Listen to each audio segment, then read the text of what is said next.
Hi, everybody. My name is Jeff Fowler, president of the Apartment Owners Association. And today we're going to be talking about 7 powerful strategies to maximize your California 1031 exchange. And before we get into that, AOA's been around for over 40 years. And the main reason people join is for forms and the property management advice hotline and the different seminars that we do, the tenant screening. There's a whole lot of different things there. We also now have property management software, and in that software, there's the ability for renter to be able to report rental payment history to TransUnion. And so that's a unique benefit there. Of course, that's online rental payments and a tenant portal where they can make maintenance requests and many other things. And so I just want to mention that. And really, we are just trying to keep you in the know the very best we possibly can. And we had several seminars just recently about tenant screening and also just the whole process of going from applicant up through the leasing process, just anticipating that many of you will be encountering that here in the next few weeks or in the next month or so. And there's a live stream that we did not too long ago. It's urgent updates to California criminal reports. And this is one that you really, really need to see.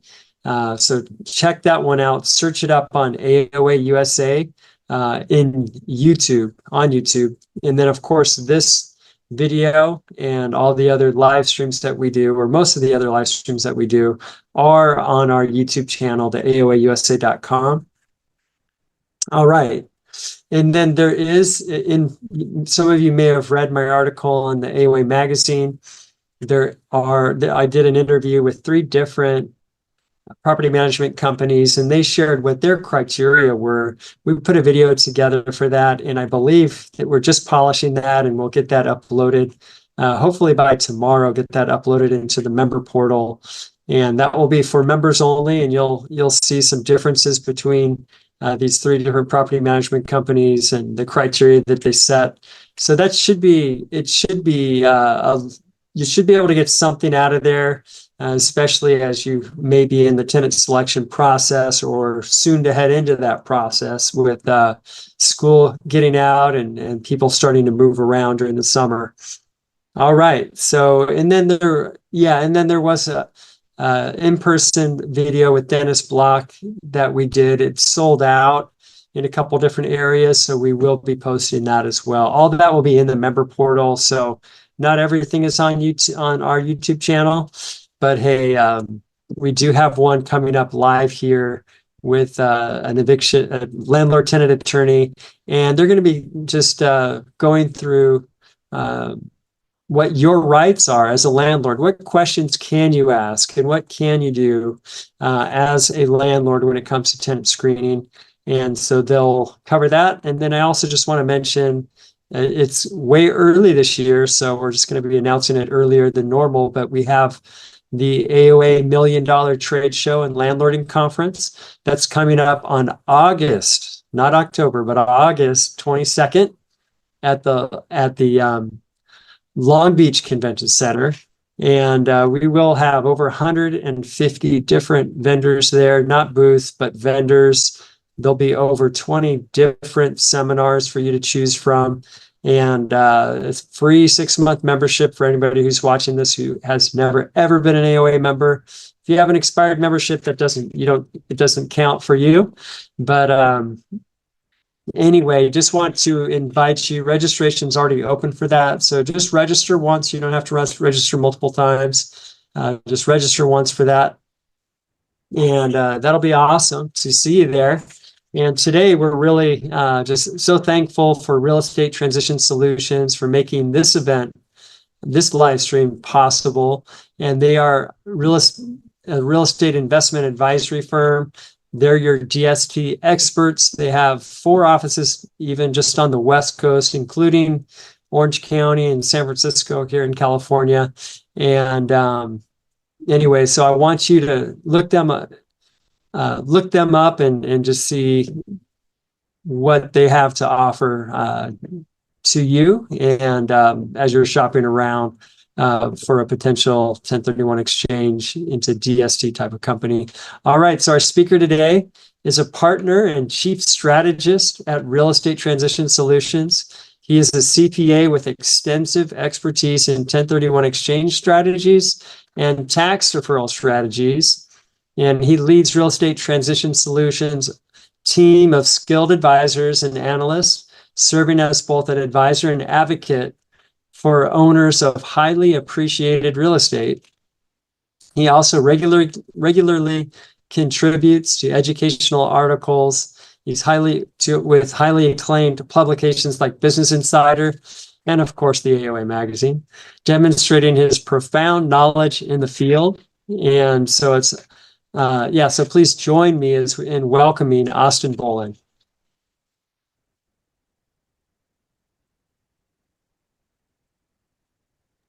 Hey, Austin, how you doing? Jeff, I'm well. How about yourself? Appreciate Very the good. introduction there. And thank you, AOA, for hosting us and allowing us to present today. As Jeff mentioned, we're going to be discussing exchange strategies specifically for California property owners.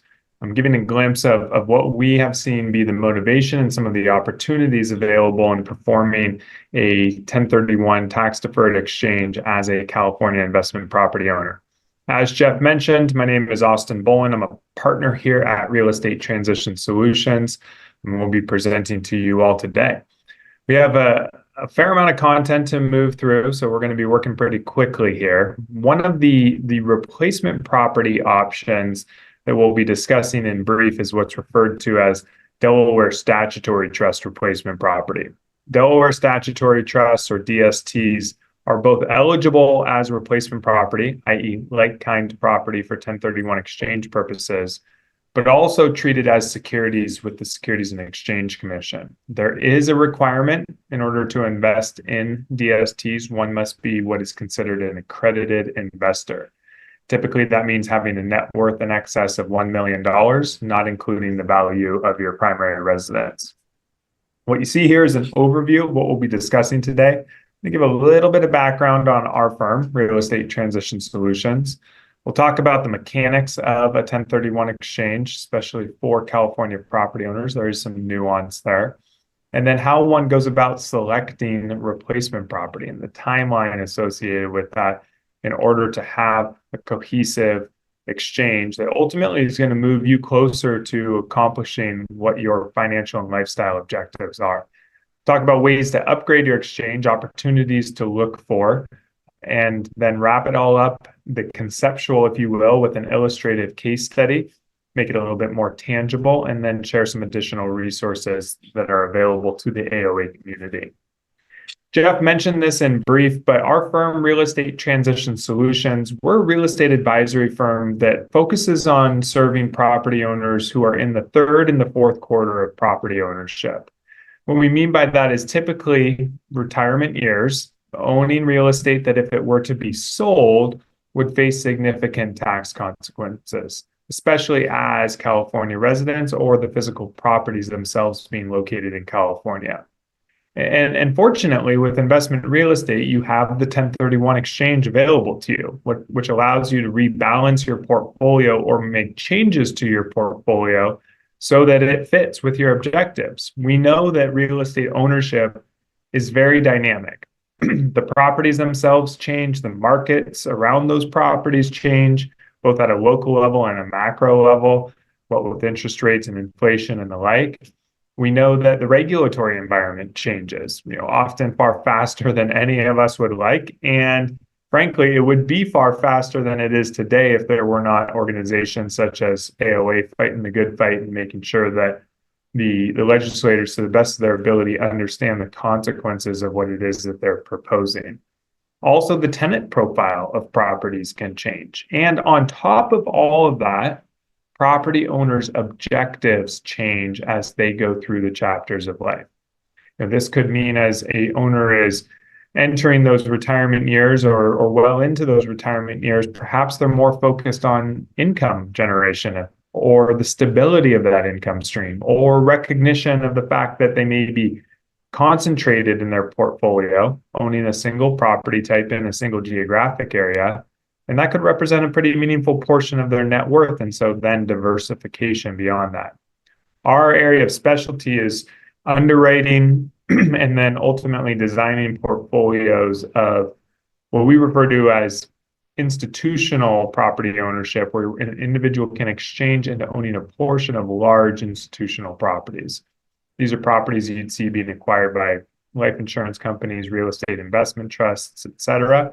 And it's done via the Delaware statutory trust structure. Quick snapshot of a couple of the key individuals in our team. As Jeff mentioned, we are headquartered up in Seattle. That's where most of our team resides. We have 22 people in our company, just over $1.1 billion of DST real estate under management. We typically perform anywhere from 150 to 200 1031 exchanges with our clients in a given year.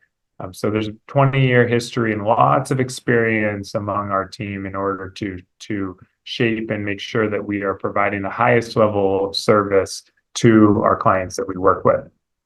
Now, changing gears over to 1031 exchange fundamentals.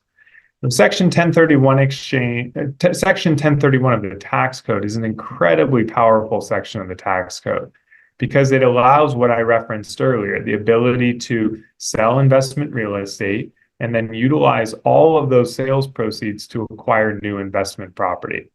There are very few limitations around what it is that you can and cannot purchase, provided that replacement property is held for business or investment purposes. That's the definition of like-kind property. And so now we have that flexibility to reposition properties, to rebalance the portfolio, to sell something that no longer is a fit for you, and then go out and purchase something that is without having to pay tax.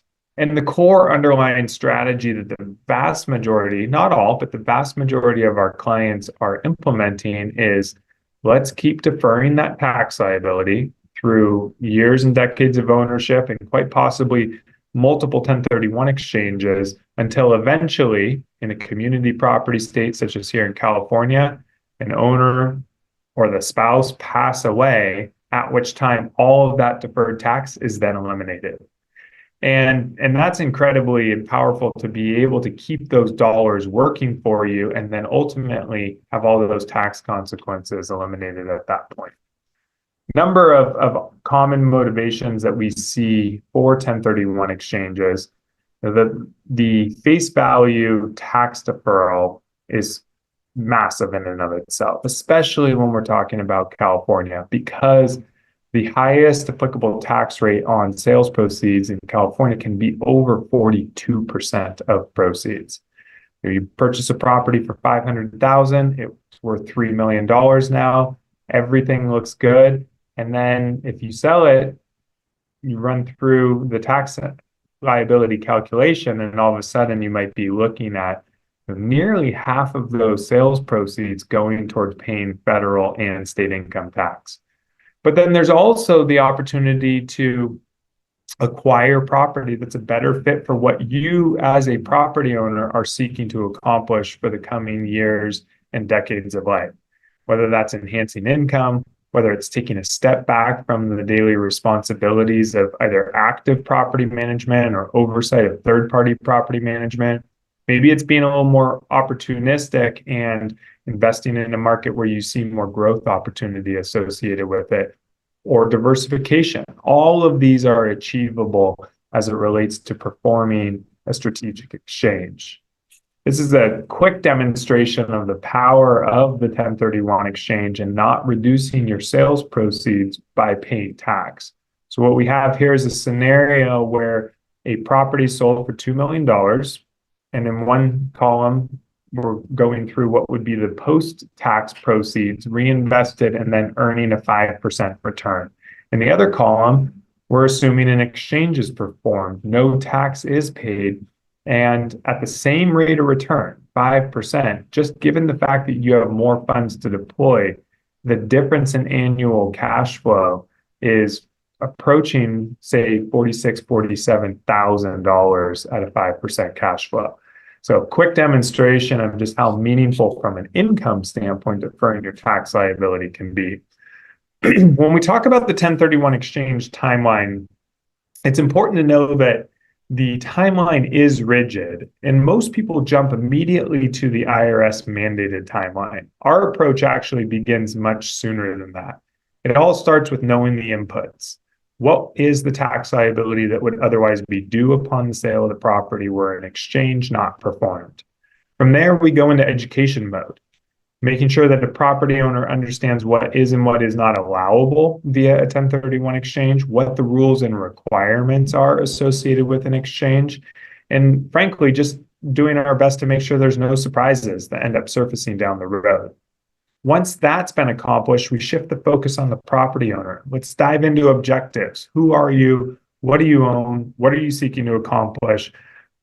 How does a particular property fit within the context of your overall financial picture? What are your objectives as it relates to financial, lifestyle, estate planning, risk tolerance, liquidity, and the like? Those objectives are critical because you have to know what you're seeking to accomplish in order for a strategy to be developed to get you to that point. Once we've done all that front end work, it's really now time to start looking at the landscape. What ownership structures, what markets, what property types are going to be most reflective of your portfolio, of your objectives? And is that going to be in the form of a portfolio of multiple replacement properties or a single asset? Once the exchange strategy's been developed, now we go through the process of the actual sale and mandated 1031 timeline per the IRS. So this is the moment where you engage with your realtor or your commercial real estate broker to prepare marketing information and ultimately list and sell that property. Now, if you are already at this point, it's not too late in the process to begin stage 1, 2, 3, and 4. We just work through it in an accelerated format, and it's common for us to receive phone calls from exchangers who are well into their identification timeline. So don't think that opportunity is missed there. But what we're laying out is the approach if we are communicating with the property owner early and can really make it a comfortable pace. Next, once you're under contract to sell your property, it's imperative that you set up your 1031 exchange with a qualified intermediary before the close of escrow, before the actual sale closes. You cannot retroactively go back and decide, I'd like to perform a 1031 exchange. Once escrow closes, if that exchange is not set up at that point, you no longer can perform an exchange. And the close of escrow becomes day zero. Day zero is the start of your IRS timeline of 45 days to identify replacement property, followed by an additional 180 days to actually close on that property. If you haven't already done so, you want to make sure that you have also notified your tax preparer that an exchange was performed so that they can document the tax deferral appropriately. Why are exchanges popular for California property owners? Well, first and foremost, it's because the tax consequences associated with the sale of investment real estate are the highest in California. It's that 42.1% rather, tax rate that can be applied on a portion of the sales proceeds. But when you're adding capital gain tax, net investment income tax, and potentially 13.3% California state income tax on top of one another, the tax consequences become significant. Second is, it's an effort often for property owners to escape the regulatory environment that is persistent and continues to worsen throughout the state of California. It's obviously going to be different municipality by municipality, but there is a trend that shows no signs of stopping of an aggressive regulatory environment that is making it very difficult to operate your business of owning and managing residential or multifamily real estate. Not every state in the country is that way. Not every city in the country is that way. And there are absolutely opportunities where you can reinvest in a more balanced and reasonable environment. Next, we're talking about migration, population trends, demographic trends. Where are people moving? And as people move, employers will often expand their presence or establish a presence. And then that has a benefit on the overall economy. The tax basis grows in that market. The schools grow. The the development of new property will expand, but often not at the same rate. And so then rents can go up and home values can go up. And there is more opportunity in many other markets in terms of being able to capitalize on those migration trends. Many economists have stated that they expect California's population to be flat through 2030. That is far, far different than what we've experienced over the last 70 years in California. Largely unprecedented within this particular century. So capitalizing on those demographic trends by moving out of California and into new markets. And then diversification. You wouldn't, as a 65-year-old or 72-year-old, invest in a $3 million or $2 million stock portfolio and only own one company or only own one industry even. And I think often people look at diversification with investment real estate and say, well, I don't have enough wealth to do that. But the reality is you do. We can very easily achieve significant diversification by virtue of exchanging into ownership structures such as DSTs. For instance, if you're selling $1 million property, you can exchange into owning a portion of a $300, $500, $600 million portfolio of real estate. Obviously, you don't own the entirety of those properties, but you own a portion of each of those properties. And that helps to spread out your risk, lowering your overall risk profile, and protect you throughout various market cycles. Replacement property selection is a critical part of the process, and I touched on that definition of like kind. The property you're selling and the property or properties that you're purchasing must be like kind with one another. And what that means is held for business or investment purposes. They do not need to be the same property types as long as they're held for business or investment purposes. And there's really only 3 ownership structures that are eligible for 1031 exchange purposes. There's Delaware statutory trusts, fractional ownership of large institutional quality properties. There's tenant in common replacement property, another form of fractional interest with some unique characteristics associated with it. And then there's fee simple property ownership, either owned directly by you as an individual in a single member LLC, in a revocable living trust, or a closely held group of co-owners. Those are really your only 3 1031 exchange eligible forms of ownership. You cannot exchange directly into a real estate investment trust or a limited partnership, although there is a mechanism to exchange into a property that then will ultimately be contributed to one of those forms of ownership. The Delaware statutory trust has become an increasingly popular form of ownership because it is really intended to cater to those people who are in that 3rd to 4th quarter of life and property ownership, and frankly, own the vast majority of sub-institutional real estate around the country.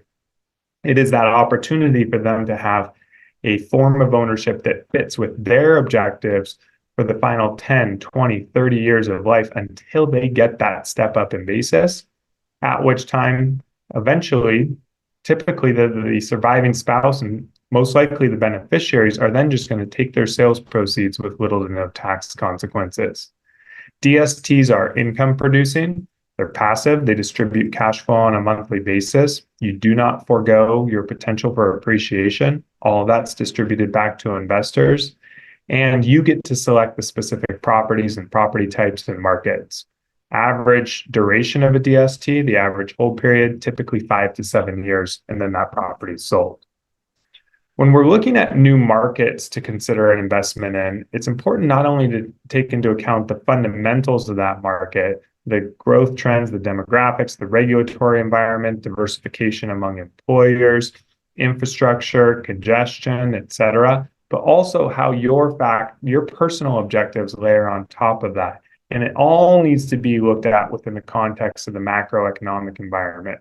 Where are we at with inflation? Where are we at with interest rates? Of course, no one has a crystal ball as to exactly what the future will hold, but we can take today's information and make informed judgments and then invest accordingly.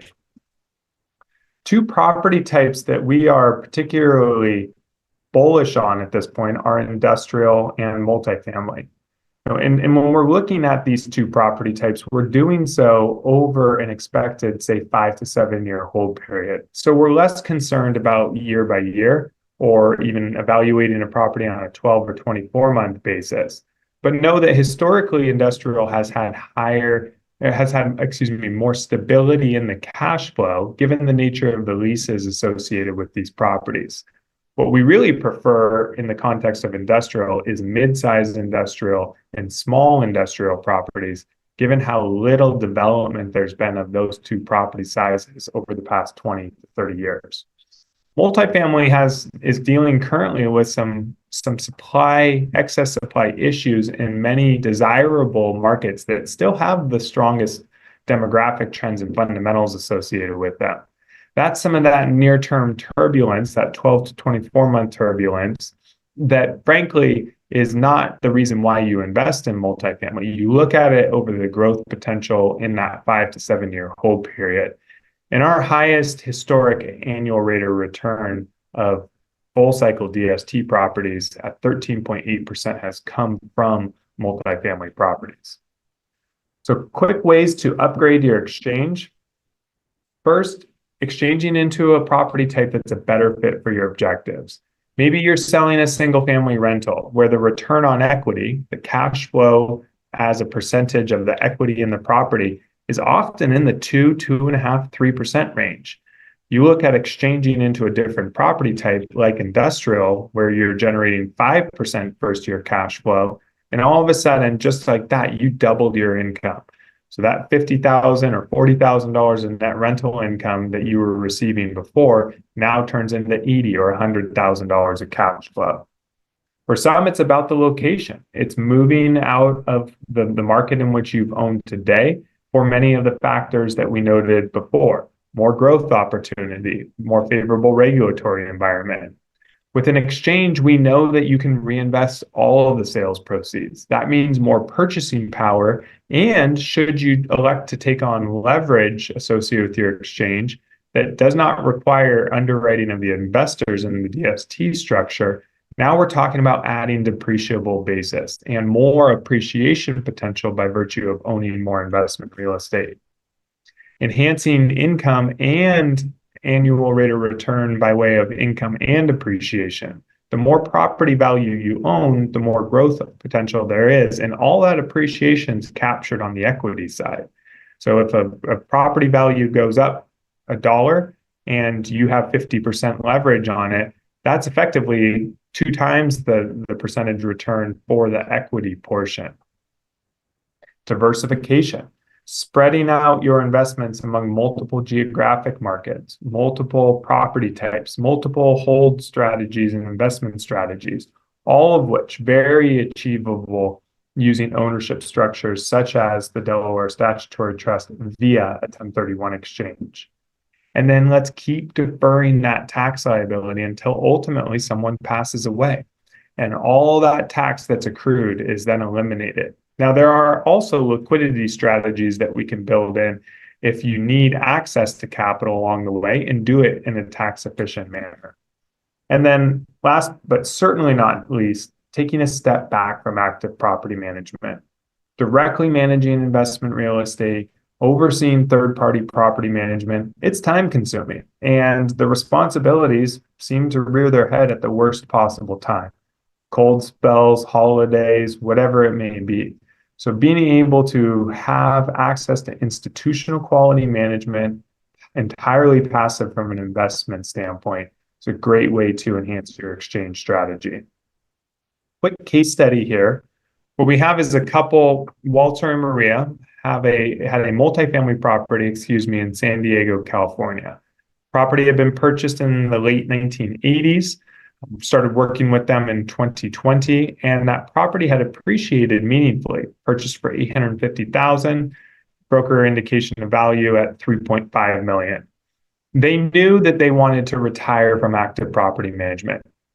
$3.5 million of property value also was a healthy portion of their overall net worth, and they felt some exposure by being concentrated in a single property type, in a single market, and a single individual asset. So we started talking with them and discussing their objectives and educating them on options available to them. And then we ran the tax liability calculation. I'm not going to break this apart in too much detail, but if you're interested in plugging in the inputs of your own situation, we have a tax liability calculator available on our AOA hub. And you can visit the website re-transition.com/AOA, which you see at the bottom of the slide, and plug in specific inputs for your situation. But ultimately, that tax liability was estimated to be at over $1.1 million, which is a massive haircut. And they knew that they could defer that. Walter and Maria could defer that tax liability, keep those dollars working for them, and continue to push that out until eventually there was a step up realized. Knowing that they wanted to be passive, knowing that they wanted diversification, knowing that they wanted to enhance their income, it became clear that Delaware statutory trusts were a suitable replacement property for them. So ultimately, we designed a diversified portfolio. And the net outcome was having exposure among about $500–600 million of investment in real estate and simultaneously increasing their income while decreasing their taxable income, all without any management responsibility. Additional educational resources. If you are interested in getting a glimpse of what happens as properties that make it through our firm's due diligence process, you can do so by visiting our DST marketplace. It's going to be summary information, but if you'd like more detail, don't hesitate to reach out and request additional information on the properties. And we are always happy to have a conversation with AOA members. This is a complimentary offering. If you want to reach out and discuss any specific questions that you may have or your situation, feel free to give us a call or send us an email or schedule a consultation with one of the exchange advisors on our team. And then lastly, our guide to investing in Delaware statutory trusts, an excellent resource for learning more about this specific property type, as are webinars that we host on a near weekly basis, sometimes focusing on foundational topics, sometimes very specific topics. But here you can see two of our upcoming webinars that we'll be hosting at the beginning of June, rather, in the middle of June as well. Well, Jeff, that's all I have on my end. I'll turn it back over to you, and perhaps maybe there's been some questions that have come through, or we can go back to those FAQs. Great. Yeah. So thank you so much for sharing. And yeah, we have some viewers that are on AOAUSA.com, and there is a blue help button on the bottom right side of your screen, and you can get your question in there, and they'll funnel that over to me, and we'll be able to ask the question live here to Austin. And for those of you on YouTube and Facebook, you know what to do already. And yeah, again, it's AOA USA is the YouTube channel. And so after the fact, you can go back and review this video if you'd like. And all right, so let me take a look here at what we have. Okay, on YouTube, Miss Ness, it's, hi, Austin. Are you familiar with the reverse 1031 process? Very familiar, yes. And okay, what's your thoughts? You know, the reverse 1031 is a often talked about, rarely done transaction structure. The mechanics are pretty simple. What it requires is, instead of selling a property and then having 45 days to identify and 180 days to complete your purchase of replacement property, the order is the inverse. You have to first purchase a replacement property, followed by 45 days to identify which property you plan to sell, and then 180 days to actually sell it. And that in and of itself is not an issue. The problem is, for many property owners, answering the question of how are they going to get the capital to purchase the replacement property before they have the sales proceeds from the sale. And it presents even more complexity if someone has leverage on their property. If you have adequate funds, cash on hand, then it can be fairly straightforward. But if you do not have those funds, then you're going to need to engage a lender, and you need to make sure you set up the exchange before you purchase the replacement property, right? So technically the qualified intermediary will purchase that property on your behalf.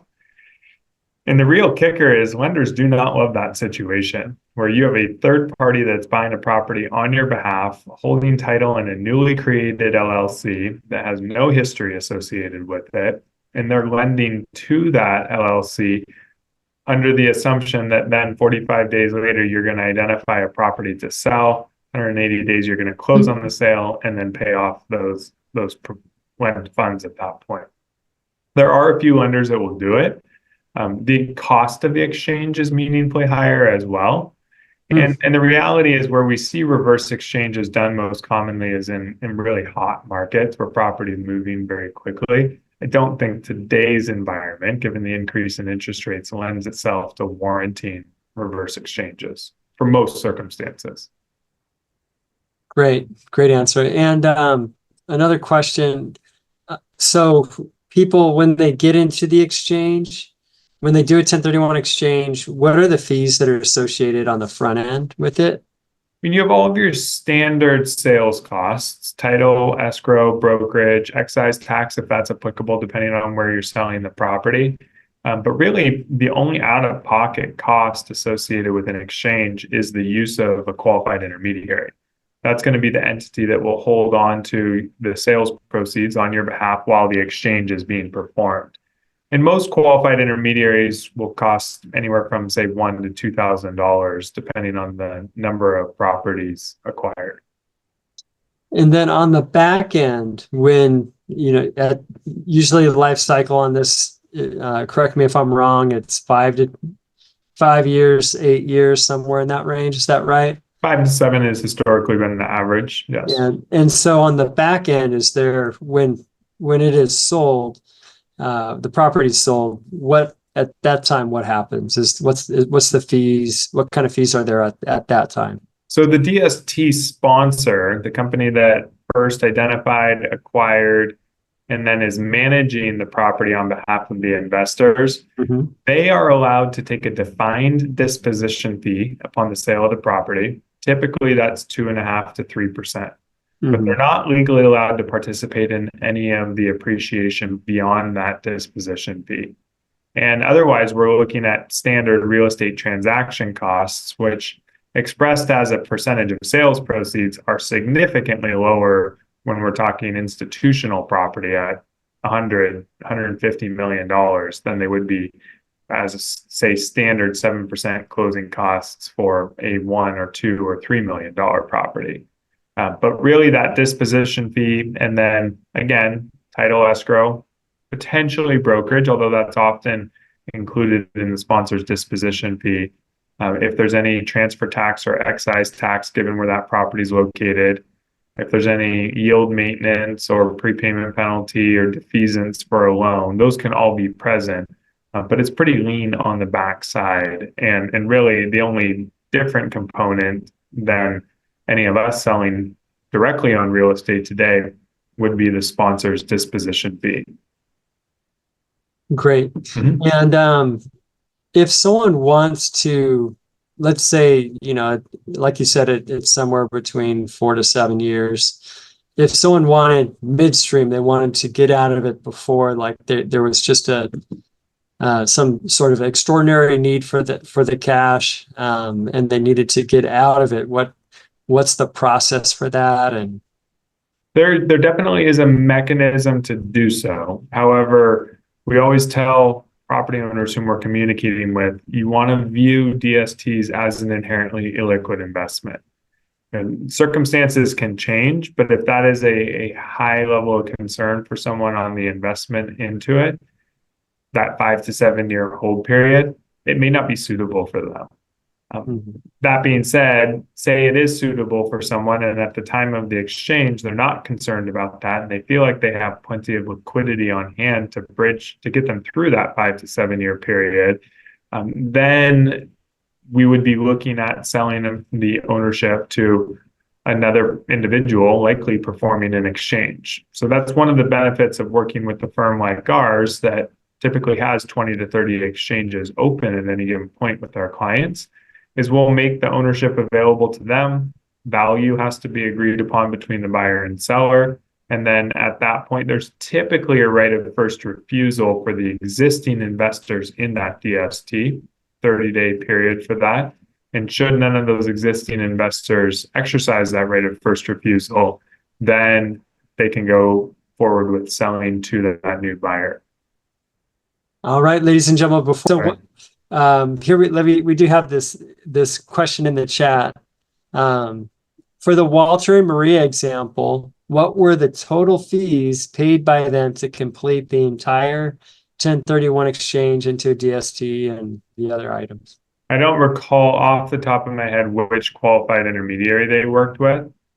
Likely would have been one of the large national firms like IPX or First American Exchange, in which case the cost of their qualified intermediary would have likely been around $1,500. That's their only out-of-pocket expense. Otherwise, their cash flow, their projected returns, everything's built off of full investment amount, full purchase price. Gotcha. All Yep. right. Well, thank you for that one. All right. And yeah, so thank you so much for sharing with us. And Always a pleasure. it's really like it's all timing, isn't it? So that's a fun question. Excellent. Well, Jeff, thanks for the opportunity. I always enjoy sharing with the AOA community. Thank you. All right.